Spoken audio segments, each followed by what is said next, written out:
Cela peut purifier votre aura. Il y a un cocon de sa propre énergie, de sorte que les énergies extérieures ne le perturbent pas.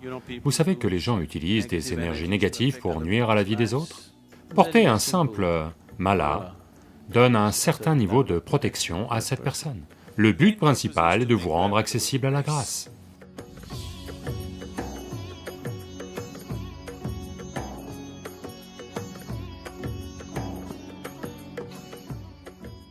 Voyez, chaque substance a une certaine réverbération, tout dans l'univers. Maintenant, on essaie d'identifier les choses qui vont nous pousser dans une certaine direction. Ça ne concerne pas que le Rudraksh. Les plantes, les fleurs, les animaux, tout a été identifié pour savoir ce qui va vous faire prendre une direction spirituelle et ce qui ne le fera pas. Vous avez entendu dire que cette fleur est la préférée de Shiva, cette fleur est la préférée de Vishnu. Ils identifient juste une certaine réverbération qui se rapprocherait de ce qu'on appelle Shiva ou Vishnu ou n'importe quoi d'autre, et disent « cette fleur vous en rapproche le plus ». Donc le fait de la toucher, le fait de la recevoir a un certain impact. Donc tout a été identifié comme ça. Le Rudraksh fait partie de ces choses qui ont une réverbération vraiment unique.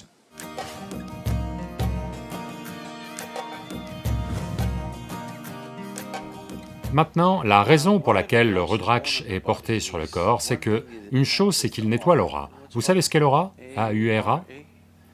Il y a un certain champ de lumière et d'énergie autour de chaque corps, autour de chaque objet. Chaque objet physique a sa propre aura, même les objets inanimés. Ces jours-ci, c'est photographié et enregistré de très nombreuses façons. Ça nettoie votre aura. La couleur de l'aura peut aller du noir d'encre à blanc immaculé. Vous savez, si vous avez vu, peut-être pas tant que ça en Amérique, mais si vous avez vu n'importe quelle image espagnole ou indienne, vous verrez, si elle montre un saint ou un sage, il y a toujours un halo blanc autour de leur tête. Ce n'est pas que ces gens se promenaient avec des ampoules derrière la tête. C'est juste que l'artiste cherche à vous faire comprendre que ceci est un être pur. Il avait une aura d'un blanc pur, c'est ça le message.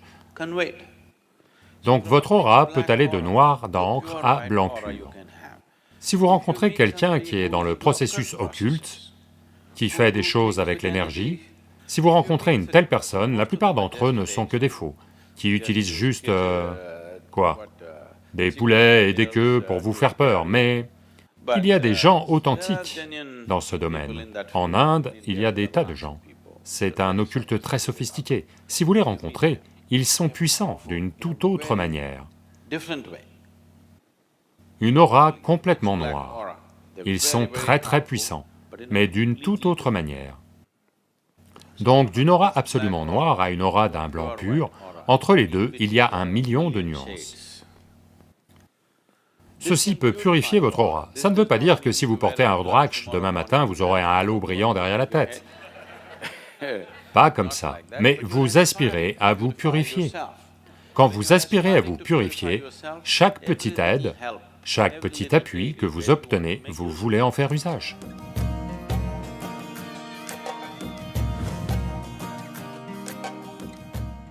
Une autre raison pour laquelle il est porté par les sadhus et les mendiants indiens, c'est qu'ils voyagent tout le temps. Quelqu'un qui mange et dort tout le temps dans des endroits différents, son corps subit un certain niveau de déstabilisation. Au sens où, beaucoup d'entre vous l'ont peut-être remarqué, vous arrivez dans un nouvel endroit, même si vous êtes vraiment épuisé, quelque part, dans certains endroits, votre corps ne va pas se poser et dormir. Avez-vous déjà remarqué cela?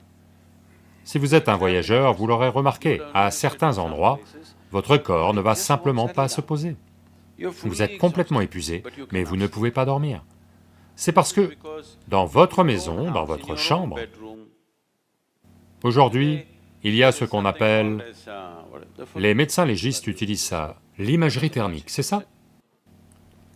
Voyez, si vous êtes assis ici maintenant, 24 heures plus tard, quelqu'un va arriver avec une machine et trouver où est-ce que Gayatri était assis.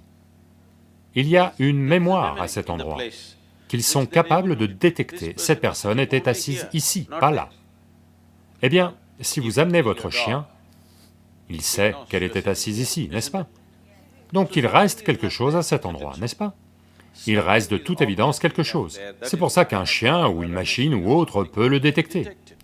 Donc, vous dormez dans le même lit tous les jours. À cet endroit, il reste un certain aspect de votre énergie. À cet endroit, vous êtes très à l'aise. Si vous allez dans un autre endroit où les énergies sont très différentes, votre corps pourrait ne pas se stabiliser. Parfois, ça pourrait endommager le système. Donc quelqu'un qui voyage tout le temps porte un Rudraksh pour avoir un cocon de sa propre énergie, pour que les énergies extérieures ne le perturbent pas. Il a un...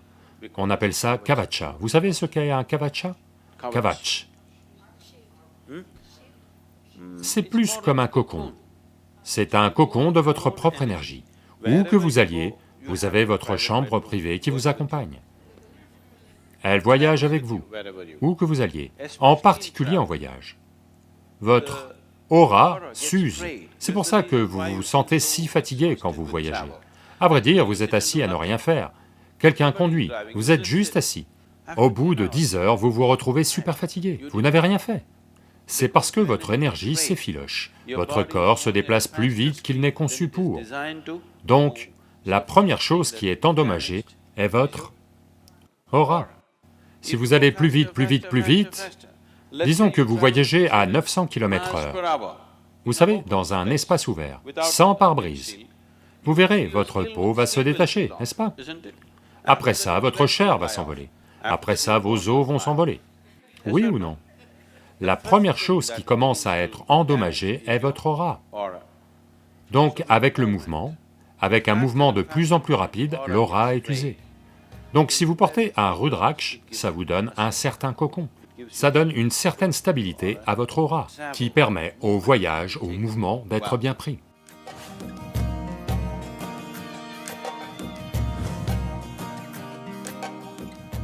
C'est aussi une sorte de protection. Vous savez que les gens utilisent des énergies négatives pour nuire à la vie des autres. Vous savez cela. Comment appelez-vous ça ici? Oui, Billy Shunyam, la magie noire, ou peu importe comment vous l'appelez, il y a divers types d'art. Un Veda, sur les 4 Védas, un Veda est dédié à cela. L'Atharvana Veda est entièrement consacré à la façon de manipuler les énergies à votre avantage et au détriment de quelqu'un. Si vous portez un Rudraksh, ça vous protège aussi de ce genre de situations négatives.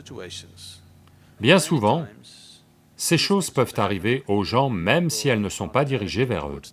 Là maintenant, disons que quelqu'un fait de la magie noire sur moi, mais je n'y suis pas réceptif. Vous êtes assis ici, vous pourriez être touché. Ça n'a pas forcément à être dirigé vers vous. Si vous êtes susceptible à un certain moment, vous allez être touché. Donc, de très nombreuses fois, les gens peuvent traverser de mauvaises passes et des choses comme ça. N'attribuez pas ça. Je ne veux pas créer de peur dans votre esprit, mais bien des fois, on a vu des gens être influencés par certaines choses, ne pas savoir ce qui se passe, blâmer toutes sortes de choses, sans savoir exactement ce qui leur arrive. Porter un simple mala donne un certain niveau de protection à cette personne.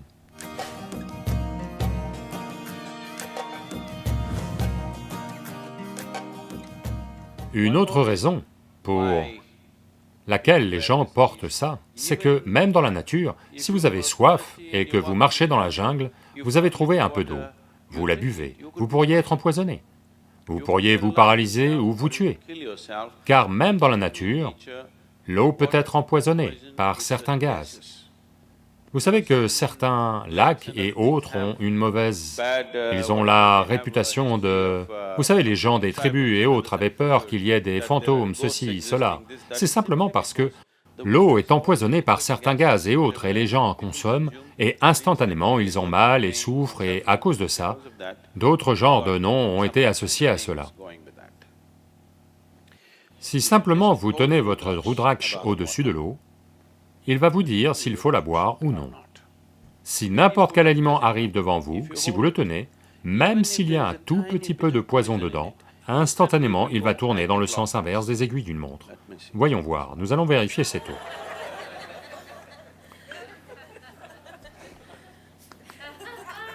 On ne sait jamais.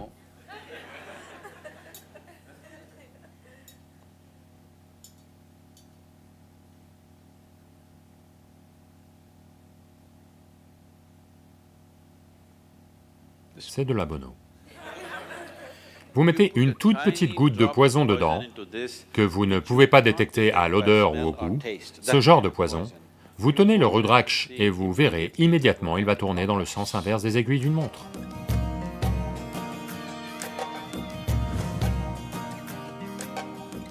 Donc c'est une autre raison, et il y a divers autres aspects. Ça fait baisser la pression artérielle dans votre système, vos nerfs seront calmes, tout ce genre de choses. Aujourd'hui, les médecins prescrivent le Rudraksh en Inde. Pour l'hypertension, les maladies cardiaques, les médecins prescrivent vraiment le Rudraksh. Ils disent, portez juste ça, votre tension va baisser. Parce que ça a une certaine réverbération qui calme tout le système.